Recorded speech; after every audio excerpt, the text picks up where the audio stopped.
everyone, I'm back.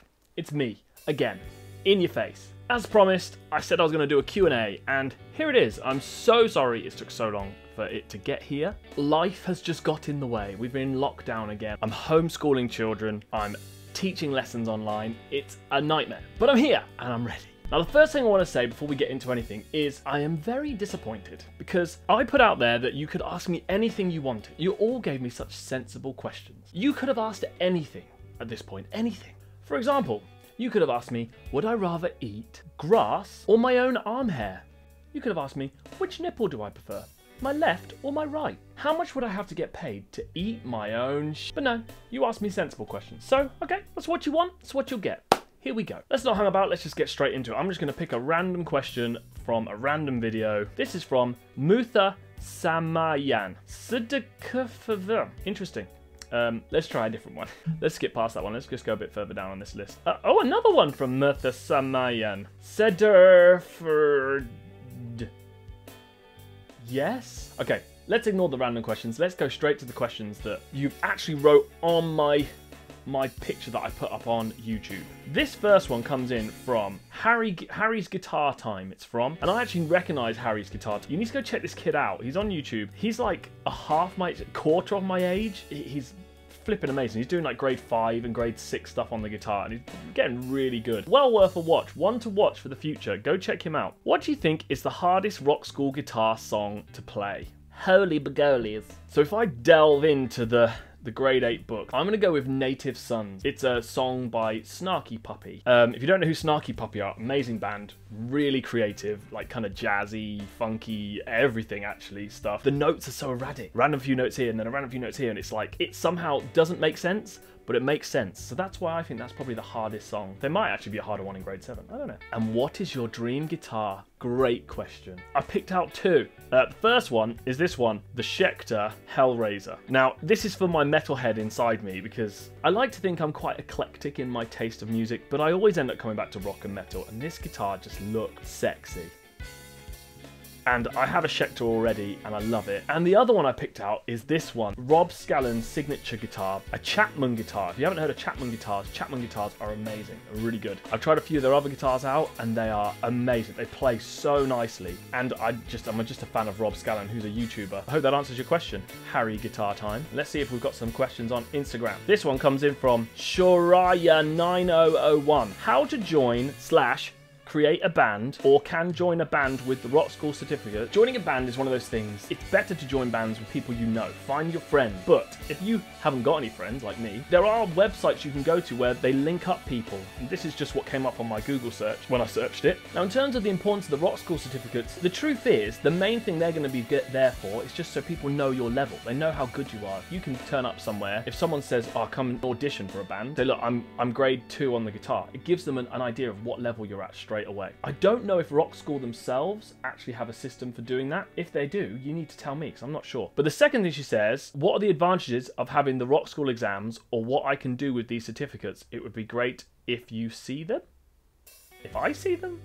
Other than them just being quite fun and a good way to learn, the other thing as well, obviously, is if you're going to an audition or if you're turning up to a new college or school or a new place, you can straight away tell people, this is my level. In the UK, I know this is true, and I imagine it's true in other places, they can actually be used as UCAS points. So actually they count as points towards going to universities, colleges. They actually see that as extra bonuses to help you get into the places you want to get into. But even if in your country that you're in, they don't do that, it's a great thing to have on a CV. Even if you're applying to become an engineer or something like that, I don't know.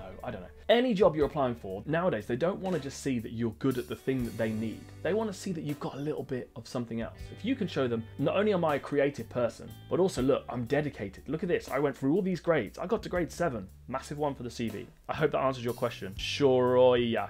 The only one who went over to my Instagram actually asked a question, so thank you for actually doing that. I really appreciate you. Okay, and now we're going to head into some of the questions in and amongst my videos that I found. Let's crack on. So this one comes from James Ward on the track Summer of '69, which is the grade 3 guitar one. And he said, how strict are the Rock School exams in terms of accuracy? The pre-chorus is really hard. It's like this arpeggioed chord section, and it is for grade 3. It's a really hard part. I taught that to someone recently actually, and it took us a long time. In terms of how strict the Rock School are, the truth is, the great thing about about Rock School is they're not as regimented as other examples. That's why I always picked Rock School over, say, ABRSM, who are much more like, these are the notes, you must follow the notes, and you must do it exactly right. But the great thing about Rock School is they're more interested in knowing that it sounds good. Does that sound right with the song? That's more important. In an ideal world, you follow the notes exactly to the letter. That's the only way to ensure 20 out of 20 for a song, like perfect marks or a distinction, right? However, if you're struggling with that, do something as close to that as you possibly can, is what I'd say. If you force yourself to get that right, only going to make you a better player. The way to do it, slow the song down. Great thing about YouTube, put the settings down to like 0.25 speed, really slow, and just play it note for note, really slowly, going through every single note, and then go a little bit faster and a little bit faster and a little bit faster. This is where this baby comes into play for me, my Vidami pedal, and I've got my pause and my play, and I can loop sections of song with it, and I can keep my guitar in my hand and I play it through, and that's how I learn. I use this. Check the description for the link. 10% off, by the way. Next question. This is from LMF 2020. LFM. What did I say? LMF. LFM. What does LFM stand for? Little Furry Monkey. Little Furry Monkey 2020. This comes from you. And he's talking about the song Cranial Contraption, which is from the grade 6 Rock School syllabus. And his question is, how do you get those natural harmonics so consistently? Really struggling to get it to sound right. And I hesitate talking about this because if I'm honest, even when I learnt this song, I had to spend a bit of time trying to get those right. Let me get my guitar. Pick. Okay, so in this song, there's a few places where there's natural harmonics. But we've basically got this riff. And then we go. With this particular song, I'm using my little finger, but to get natural harmonics, generally speaking, there's two things that I did, or do, which helped, and I hope this will help. Number one is, so it's on the 5th fret on the B and the G string, right?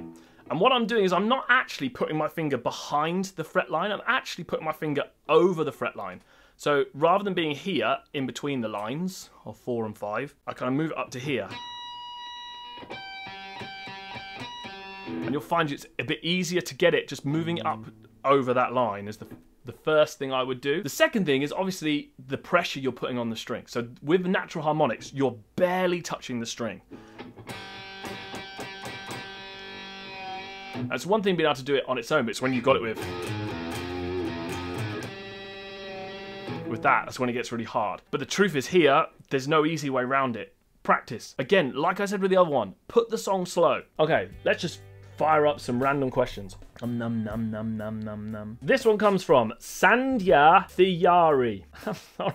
Can I play this song on a classical guitar? Now, the song is Tiberius, the Rock School Grade 5 guitar.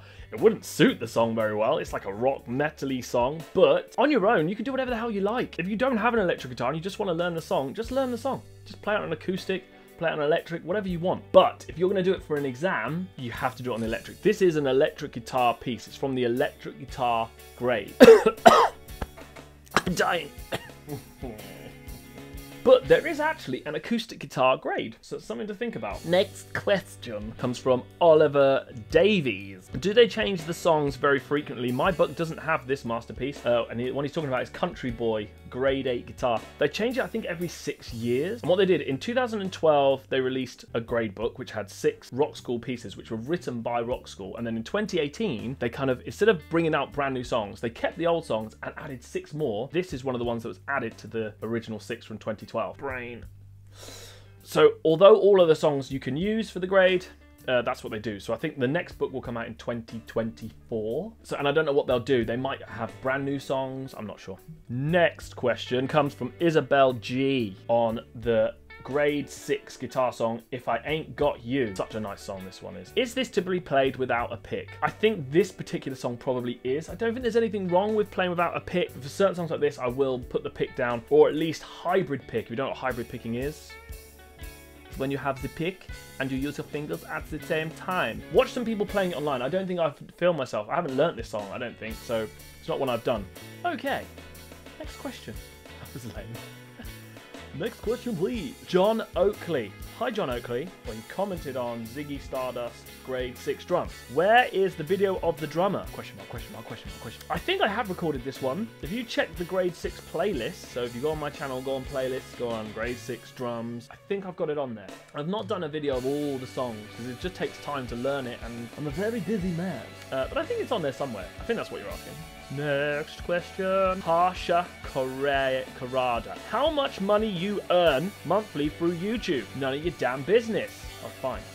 I'll tell you this. I earn a little bit, but not enough for me to quit my job. That answers your question? Because that's what you're getting. Next question comes from Imli Jamir. What genre is it? Maiden Voyage. Let's have a little listen to Maiden Voyage and decide. And you can tell me if you think I'm right.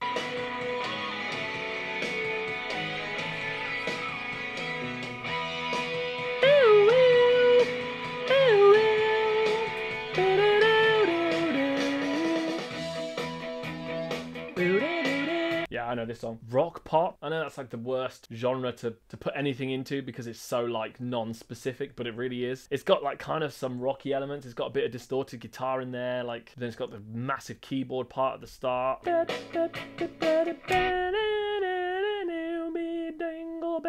Sorry, I'm going to put it in pop rock. Do you agree? Let's just do a couple more. This comes from Aid CBGS Drum. Is that a chicken? Why, yes, Aid. It is a chicken. Hello, doggies. Hello, doggies. These are the chickens. Yes, I know. Louis. We have 4. I don't know where the other one is. He's probably in his house. But the reason you always see my chickens is because that room there is where I drum and where I play guitar. It's at the bottom of the garden. And these guys are at the bottom of the garden with me. So Aid, yes, it was a chicken. And I think we should play a little game called Spot the Chicken. Prizes consist of my love and affection. But if you look carefully on some of my other videos, you can actually spot chickens. Next question. Yajat Mahalingam. I'm so sorry. What kit do you have? The kit I have is a Roland TD9K, K being the mesh heads, and I've added a cymbal and an extra drum onto it. Next question, please. Comes from Chocolate Drop. I'm doing this for my solo GCSE performance, but I can't strum the 3-1 or 6 without hitting other strings. Like, how do you do that? Lol. I wonder if this person actually laughed out loud. Guitar's back out again. So this was a comment on Smells Like Teen Spirit. And he's talking about these chords. My guitar slightly out of tune. Power chords, not hitting other strings is hard. It's a tricky thing to get your head round. And the thing I always say to people is don't try not to hit strings. Mute strings and just hit all of them. So when you're playing a power chord here, for example, on 1 and 3, I'm using like this part of my finger to mute the lower strings, or I'm using my 3rd finger to mute the D string underneath the A string. So when I'm playing it, I don't have to be like really careful and like, so I don't hit the other strings. I can just play through. Takes practice, like all things, takes practice, takes time. You'll get it, keep doing it. Next question comes from Charlotte Dory. What a banger! She's talking about For You, Rock School Grade 2 drums. I love it. Is it on Spotify? Don't know. Maybe. Search it on Spotify. You'll probably find out.